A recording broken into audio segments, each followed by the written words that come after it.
Rue, west of Glasgow, is a small village nestling on the north shore of the Gair Loch, just where it joins the Clyde estuary. I know it well.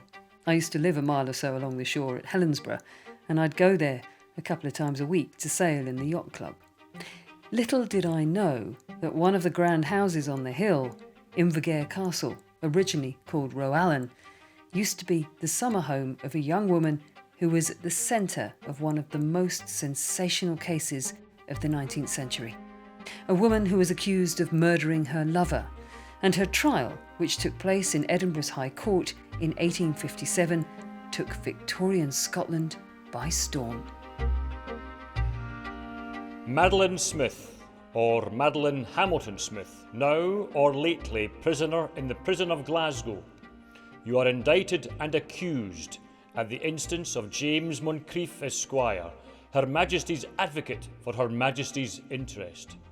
You have the fair maiden, you have the villain of the piece, you have death by poisoning, you have the shadow of the rope hanging over a criminal trial, you have the trial in Edinburgh, the capital city, attracting great public interest, and a verdict of not proven.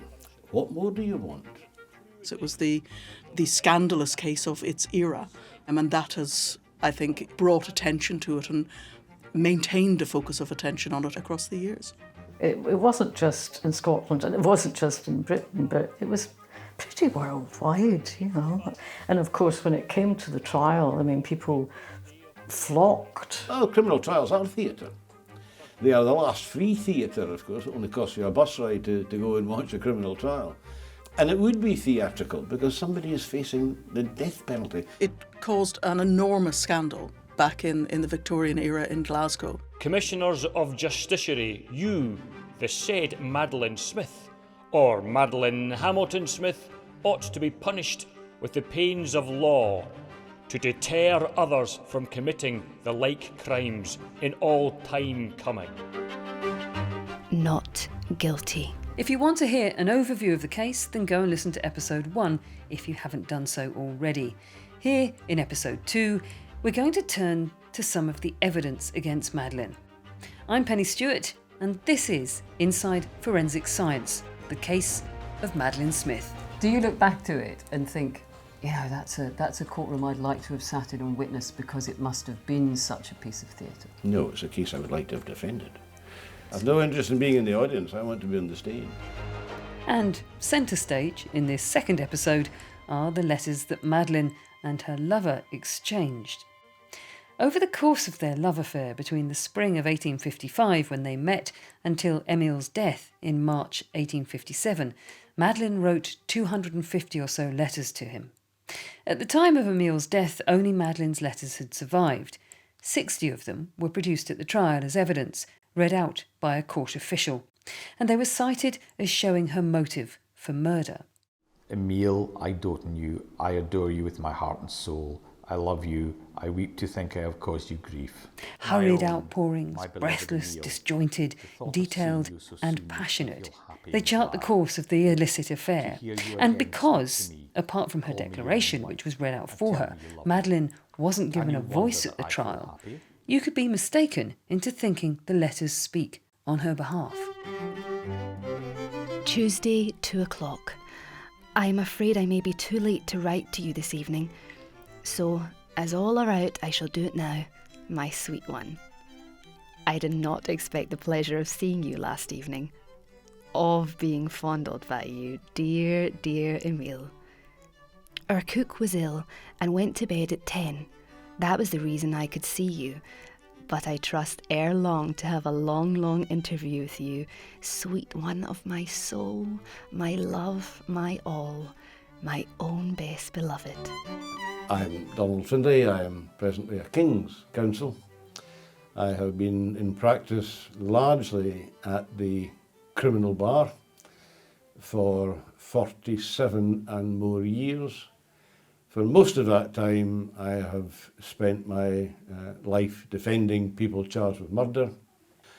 I've almost certainly defended more murder cases than any lawyer who has ever lived or is ever likely to live. Can we talk a bit about the letters? Because they were very central to particularly what people learned about Madeleine, because she didn't speak for herself. Oh, she wasn't allowed to speak for herself. Yes, now, I wanted to check in on that. So she wasn't given a voice. Not allowed to speak because she would had to have taken the oath. And she wouldn't be allowed to take the oath in case she lied and damned her immortal soul. But what we have to learn of Madeleine are this great number of letters. Yes. I wanted to say how good are letters as a source of evidence, but perhaps I should say what do we need to be cautious of in reading the letters as being Madeleine? Well, I think you probably have to be as cautious as you would in the present day, because what has actually changed? Because Madeleine and Emile exchanged pretty racy letters by any standards, and certainly by Victorian standards, whereas nowadays people exchange text messages saying all sorts of things that they wouldn't want to appear in a newspaper and so on. It doesn't necessarily mean to say that they mean it, or that it did happen in that way. A lot of the time, Madeleine was lying to him because she was engaged to Billy Minnick, she'd had enough of him, he didn't really have what she wanted, and that was money, because money was quite important in those days, whereas Billy Minnick did. So we know that the letters were not entirely true. She is spinning him along. Was he also spinning her along? Well, yes, he was, because he was after her money. I don't think it was Madeleine's charms that he was entirely interested in, because she was a suitable prize. So all of that you have to build into the care and caution. My name is Niamh Daeid. I'm a professor of forensic science at the University of Dundee, and I am the director of the Leverhulme Research Centre for Forensic Science at the University of Dundee. Let's talk a moment about these letters, because there's loads of letters in this, and they're a really important part of the whole case. What's the interest from a scientific point of view in these letters? So that's a really good question, because the science is trying to establish two things predominantly. One is, were the letters authored by Madeleine? So that's the first question, and that comes down to penmanship. Back in those days, in the 1850s, we only really had two writing implements. One was what would have been a quill, and the other would have been probably the early types of fountain pens. There were no ballpoint pens, there were no gel pens, there were no other pens. So you were looking at two different types of writing instruments. So you could determine which of those would have been used, and then you could subsequently say, well, which would Madeleine normally use? I think then looking at whether, and this may not be pertinent particularly with the letters that we're talking about, but the other area of document examination that is pertinent is whether or not there have been any additions or alterations made. For a handwriting expert, so for the forensic examiner, the content of the letter is not as important as the authorship. So the content of the letter is something for the lawyers to argue and something for the jurors to contemplate, because that might go towards motivation, it might go towards looking at the reasons why an individual might have done a particular thing, not the realm of the scientist. Our job is to say, is the person who's alleged to have written this the author of it? But of course, until you've got proof of authorship, the content is irrelevant. Once you know who wrote something, the content becomes all important. And the person who is alleged to have written the letters in the Madeleine Smith trial was, of course, Madeleine herself. We're going to come back to look in detail at just how letter writing analysis is carried out shortly, because it is a fascinating arm to forensic science. But let's stick with the content of the letters for the time being, because although it may not be of interest to science, it is of interest in the telling of Madeleine and Emile's story. I am Eleanor Gordon, and I'm an affiliate professor at the University of Glasgow.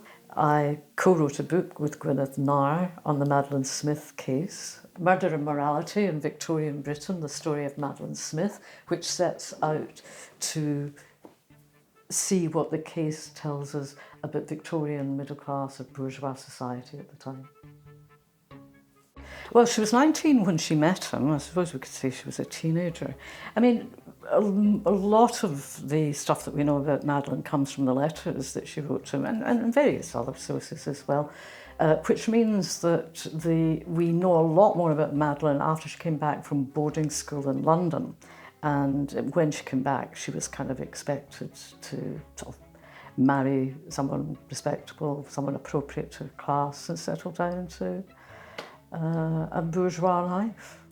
Instead, Madeleine caught the eye of Pierre-Emile Langelier, a Jersey-born clerk significantly below her class and, according to Donald Findlay KC, a man on the make. We know he was a man who wanted the good things in life, or at least the better things in life than he had. And we also know that if it was a choice between earning it and acquiring it, Emile preferred to acquire it. And one of the easier ways to acquire it was to marry it. Now, what's new, you may say, and my response would be nothing. So I think he was somebody driven by money. He had ideas or desires way beyond what he could ever achieve. And one day, while strolling in Glasgow, he lit by pure chance upon two above averagely presentable young ladies, not obviously overburdened with wealth, but just a level that he might aspire to. And one of them was Betsy and the other was Madeleine. And away we went. The train journey, the roller coaster began. And the roller coaster, in large part, was carried out by letter writing, both in Glasgow and in Rue at Roallen, the house Madeleine's father designed. Roallen was where Madeleine was staying when she sent the first of many, many letters to Emile. My dear Emile, I do not feel as if I were writing to you for the first time. Though our intercourse has been very short, yet we have become as familiar friends. May we long continue so. And ere long may you be a friend of Papa's in my most earnest desire. We feel it rather dull here after the excitement of town's life. But then we have much more time to devote to study and improvement. Oh, I often wish you were near us. We could take such charming walks. One enjoys walking with a pleasant companion, and where could we find one equal to yourself? I am trying to break myself off of all my very bad habits. It is you I have to thank for this, which I do, sincerely from my heart. There was at least 3 posts a day. I mean, it was the main way of communicating with each other. And letter writing was very common, particularly amongst the middle classes and the upper classes. I wish it had been more common amongst the working classes. We might find out a bit more about their lives, you know. And Madeleine, I don't know whether it came from sort of economic prudence or what, but she used to write, you know, she didn't just write on the paper like that, she'd turn it sideways and she'd write sideways on both sides and then turn it. It was absolutely jam-packed, you know, with words. In many respects, the letters are a total gift. Their affair develops quickly, and because of the clandestine nature of their relationship, much of it is documented through their correspondence. It's hard not to read between the lines of Madeleine's letters, to seek out Madeleine as a person. She sounds so excited by the secret and subversive nature of what she's doing. She's a teenager, busy falling in love with the wrong person. As the mother of a teen girl myself, I can imagine just how exciting that would have been. In one of her early letters, she says, "Rest assured, I will not mention to anyone that you have written me. I know from experience that the world is not lenient in its observations, but I don't care for the world's remarks so long as my own heart tells me I'm doing nothing wrong." You've studied the letters in great detail. What do they offer up in terms of letting us into that world and into Madeleine as a person? Well, I guess that is 2 different things, and from our point of view, as historians, we were more interested in what it was telling us about that world and her life, and what it did show was how how full her social life was. I mean, there was weeks when she went out perhaps every night of the week. There was balls, there was opera, there was dinners. Madeleine had much more freedom than we had been led to believe. As historians, we were a bit less interested initially in Madeleine's character. Once you read her letters, you couldn't fail to be absolutely absorbed by her. She was a real minx, you know. She was quite an interesting character. I mean, he was a pain in the neck. I mean, he really was.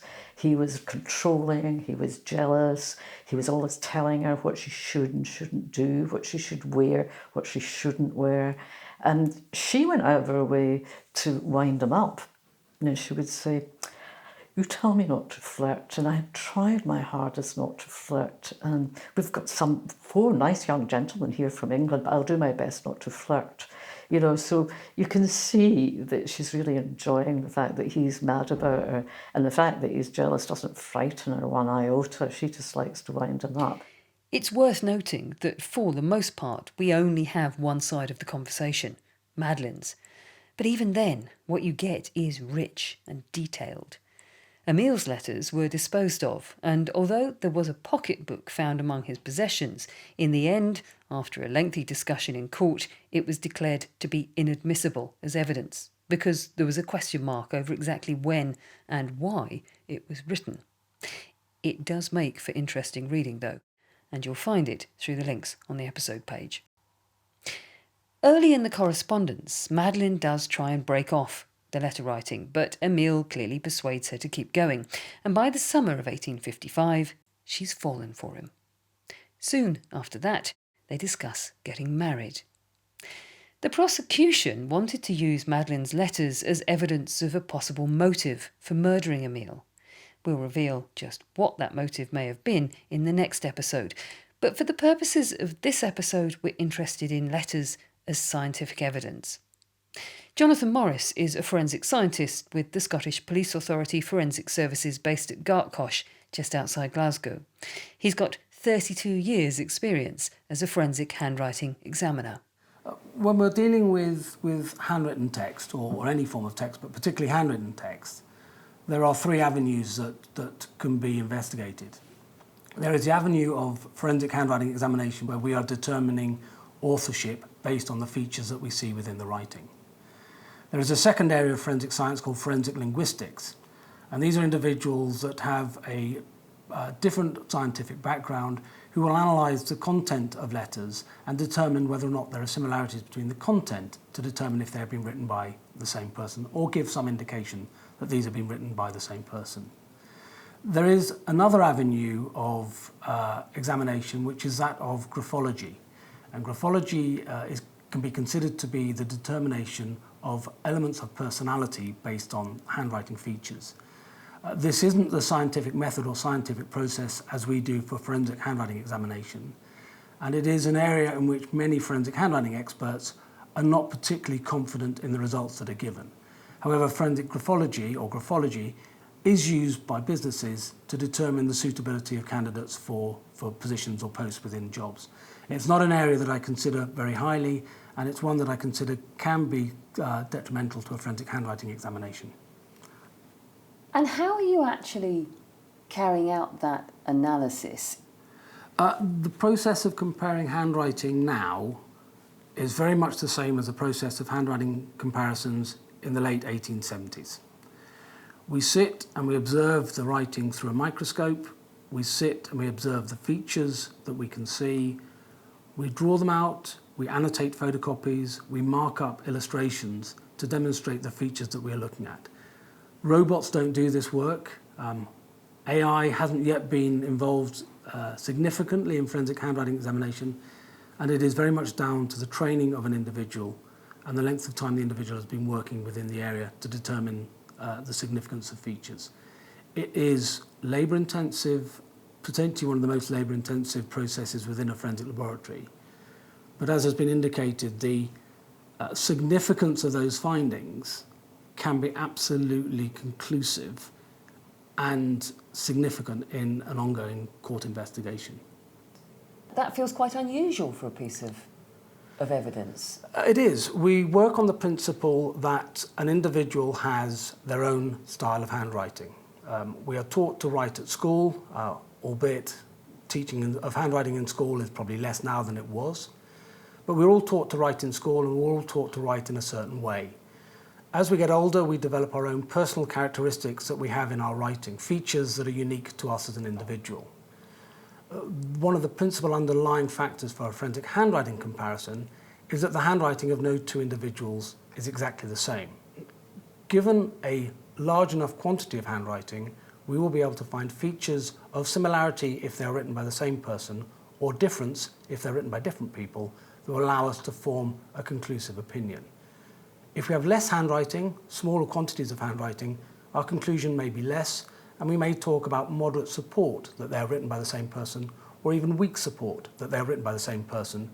But this is weak support compared to the alternative, which is that they're written by different people. So how do we apply all of this to the Madeleine Smith case? For any writing to be admissible as evidence, authorship needed to be established, both for Emile in relation to the pocketbook and in respect of Madeleine and any productions pertaining to her.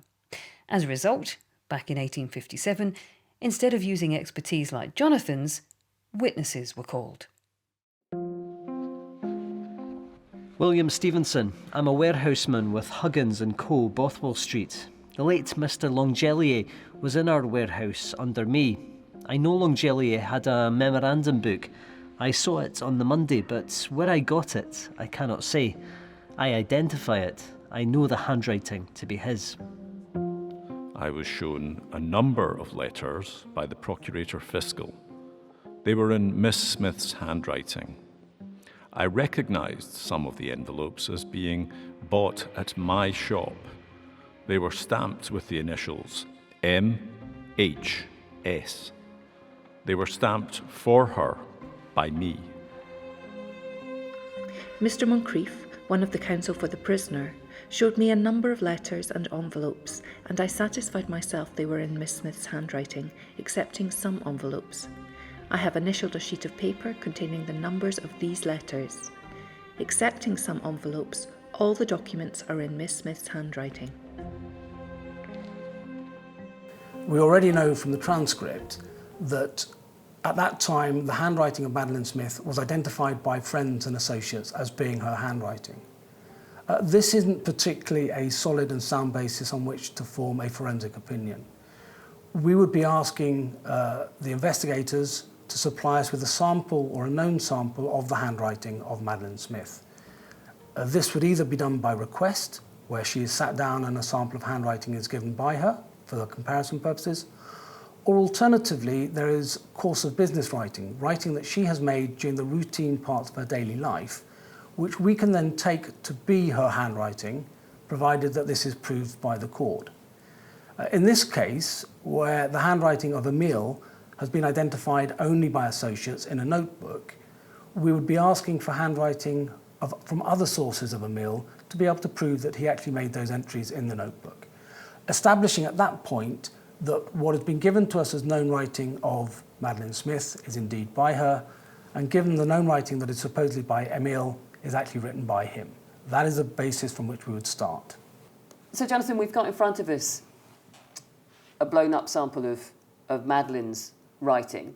If that was placed in front of you, just talk me through the things that are immediately going through your head, or point out what you'd be looking for in an analysis of this particular bit in front of us. When we come to do our examination, we will look at a piece of writing and we will determine what we would expect to find in another piece of writing if they were written by the same person. So we set up our expectations. For example, in this bit of writing, the writing looks reasonably fluent. There appear to be variations in pen pressure, albeit I'm looking at a copy rather than an original. We'll stop you right there. How do you know there's variations in pen pressure? The thickening and the thinnings of lines. So in the top line here, we have what would appear to be the word rather. The letter A appears to have a thickening of the ink line at the top of the A, and then a thinning as you go down the left-hand arc of the A, and then it seems to thicken at the bottom of the A as it turns the corner.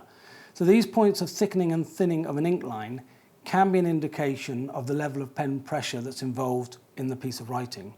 The connection between the A and the T, the connection point on that line is thinner and lighter than the heavier downward stroke of the stem of the T, and again the stem of the T going into the H, the line is thinner again. So this is an indication of the thickening and thinning of the pen line. Now, with a modern ballpoint pen, that thickening and thinning would definitely be an indication of changes in the pressure of the writing implement.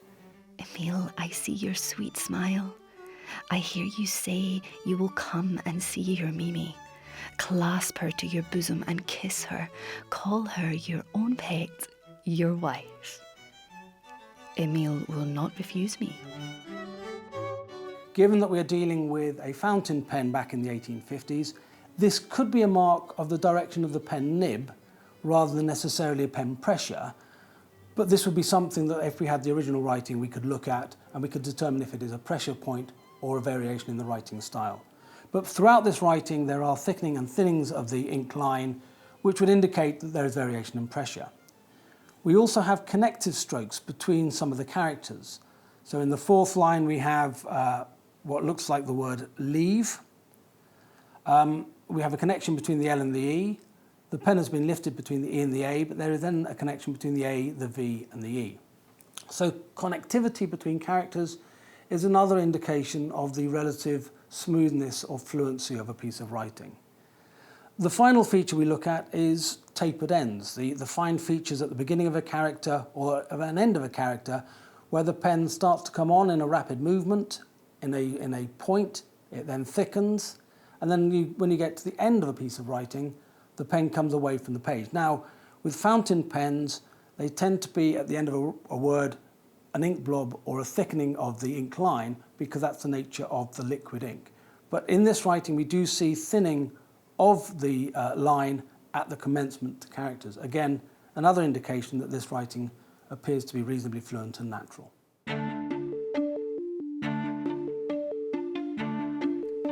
So where have we got to? Well, while the court may have been satisfied as to the authorship of the productions relating to Emile and Madeleine, there was a problem, and it was a significant one.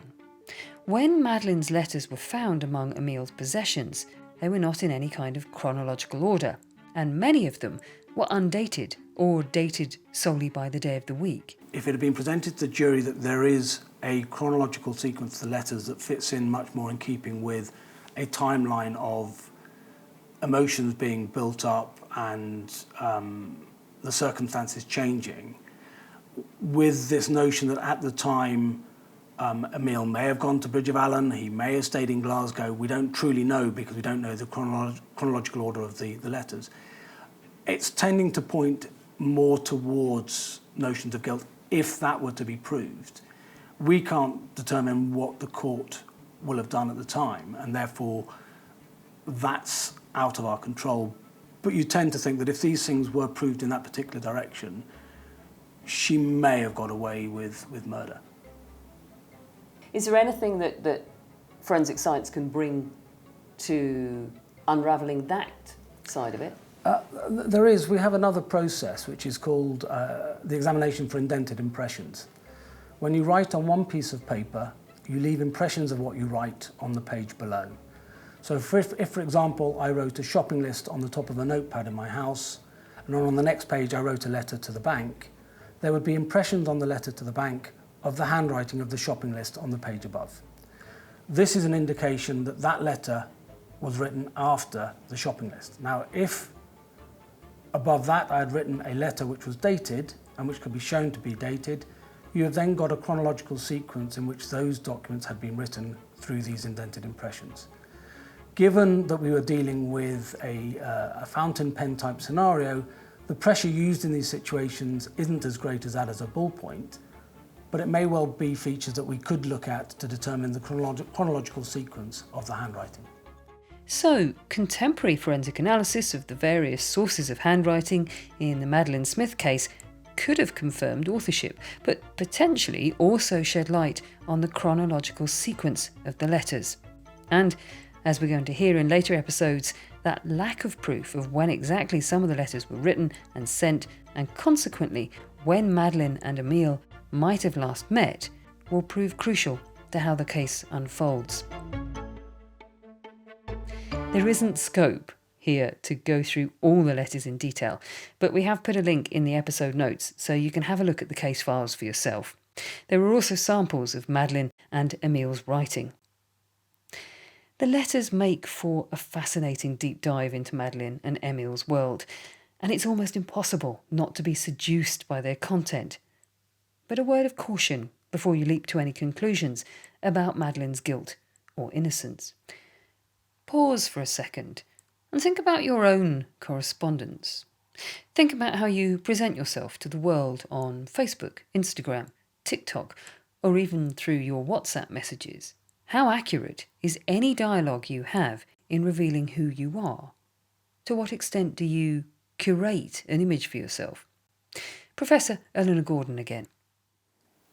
That idea of kind of self-curation, if you like, self-editing what comes across. I mean, even though they are intimate and they're personal, they're private letters, you think there's a measure of that? Oh, absolutely, absolutely. It's not that she thought that they would be read. I mean, she never in a million years thought that they were going to be read, never mind being read out in a court. So it wasn't for that reason. It was just, she was a young, very young, in a way immature woman who was confecting a persona that she thought she should. I mean, a person, a young woman in love, should be doing. But having said that, it's not all artifice. She was very young, and she was influenced by all sorts of things. I mean, the cultural products of the time, the books, and you can tell she's acting a part some of the time, like the heroine who is misunderstood, who is destined never to be happy in life. You see these different persona appearing in her letters. So yes, it's very difficult to say what she is really like, because she is adopting these different personalities or personas, from mainly books that she would be reading, and you can see that. You can see that coming through quite strongly. I have got my Chambers Journal for this month, and the article you mention is not in the April number, so it shall be in the May volume. I have been reading Blackwood for this month. B is a favourite publication of mine. In fact, I think it is the best conducted monthly publication. I have only got the length of Henry VIII and Hume, and I agree with you. It would not make a careless person become good. But it is a well-written history. Have you read Macaulay's third and fourth volumes? I like the fourth very much, but I don't mind the third much. I am rather fond of comparing different authors in the same subject, so I am at present comparing Alison, Hume and Macaulay. We are all the product of the culture we inhabit, and of course for us, that's now a digital culture. I'm not sure I can actually remember the last time I wrote a letter, so how likely is it that the skills of the forensic handwriting expert will become redundant in the digital world? When I started 32 years ago, I was told that we would be a paperless office in the near future. Here I am 32 years later, and I'm still comparing handwriting on a daily basis. We get cases which are hate mail, threat mail, we get cases which are fraud, we get will cases where the signature is in dispute. We also get high-level, high-value fraud investigations with partner companies investigating organised crime groups in terms of their forensic handwriting aspects. So, with handwriting, you're looking to say whether something was written by a particular person. To what extent are we able to do something, anything at all, with the digital side of things to determine authorship? In terms of text analysis, There is a school of thought that says you can look at text that's been sent between people. Individuals have specific ways of writing text messages, maybe shorthand or whatever. These can, I suspect, be used by individuals to determine some level of authorship of the text. In terms of forensic use of digital, as we move forward, we are seeing more in the way of digitally captured handwriting, specifically signatures. Banks, car hire companies, legal firms are capturing signatures on digital pads and using software are able to implement or implant that signature inside documents. Those documents then become legal and the digital signature becomes part of that legal document. These digital signatures have advanced our understanding of handwriting significantly because the tablets are able to capture biometric data. The biometric data that can be captured is the physical position of the stylus of that writing implement on the surface of the tablet. It can then tell you the time span between movement positions on the tablet. So at point 1, you may be at a certain point on the tablet. 5 milliseconds later, the stylus will have moved to a different point. So you can analyse the length of time it's taken to move to that point and the distance it's moved. So you can then start to get the velocity of the writing. This isn't something you can get from a static pen and paper trace. This is something you can pick up from one of these biometric tablets. So you're able to pick up time, you're able to calculate velocity because of the movement of the stylus. They also have the capability of capturing pressure or force. And that's the force of the tip of the stylus on the tablet. Now, I mentioned earlier about pen and paper writing. We look to determine the pen pressure by the variations in the thickening and the thinning of the incline. With the biometric data, you've got an empirical figure that will tell you the force at that particular time, and you'll see variations in the force components over time. These can be illustrated in the form of a graph, and you can see the variation in pen pressure, the variation in force, the variation in velocity over the length of that signature from the basis of these graphs. And that's given us a much greater understanding about the variability of someone's handwriting. What has been the biggest or most significant change in the field since, over the past 160 years, since Madeleine Smith's time? The most significant would probably be the changes in the taught writing styles. The writing styles of the 1850s were very different from the taught writing styles of the early 1900s, very different from the taught writing styles of the 1940s and 50s. When I was taught to write in the 1970s, we looked at a different writing style.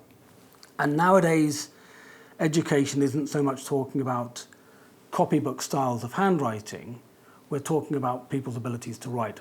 Part of this has come about by the introduction of electronics and the media age, where people are texting or emailing and they're writing less. Part has become because we don't teach handwriting in schools in anything like the same way that we did. Therefore, people probably have a greater variation in their writing than they do in the past. Madeleine and her kin and her age group at school will have all been taught to write the same way, and they won't have developed a particularly distinctive personal style. That's not always the case, but the majority of times it is the case. Modern writing is very distinctive. People do have much greater variation in their writing. Variation that can cause issues, because if you have a wider variability in your handwriting, the possibility of chance resemblance with someone else, particularly when you're dealing with small amounts of writing, is a greater possibility. But it is something that we need to consider. That would be the greatest change. Very close to that would be the change in the writing implements that are being used. The move away from quill pens and fountain pens into fibre tip, gel pens, and particularly ballpoint pens. Ballpoint pens give us a lot of features in handwriting that you would not have observed in the ancient fountain pen style of writing. And this has made life easier for us because there are features within that that give us much more distinctive characteristics in the handwriting. Fascinating stuff. I don't think I'll pick up a pen in quite the same way ever again. In the next episode of Inside Forensic Science, the case of Madeleine Smith, we'll continue to unravel the romance between Madeleine and Emile and discover why the prosecution believe Madeleine's letters hold the key to Emile's murder. How and why might Madeleine have shifted from love-struck teen to potential murderess? After all, she's not the first young woman to have a crush crushed. What do the letters contain that makes Madeleine so keen to get them back? Altogether, I think, owing to coolness and indifference, nothing else, that we had better for the future consider ourselves as strangers. I trust to your honour as a gentleman that you will not reveal anything that may have passed between us. I shall feel obliged by your bringing me my letters and likeness on Thursday evening at 7. On Friday night, I shall send you all your letters. In episode 2 of Inside Forensic Science, the case of Madeleine Smith, the actors were Joe Reilly, Keira Lucchesi, Dave Bryce, Andrew Thomson, Ian Boffey and Lynsey Moyes. The experts were Professor Niamh Daeid, Donald Findlay KC, Jonathan Morris and Professor Eleanor Gordon. The series story consultants are Heather Doran and Clara Morris. And Inside Forensic Science is written and presented by me, Pennie Stuart. It's produced by Adventurous Audio Ltd for the Leverhulme Research Centre for Forensic Science at the University of Dundee, and the series is funded by the Leverhulme Trust.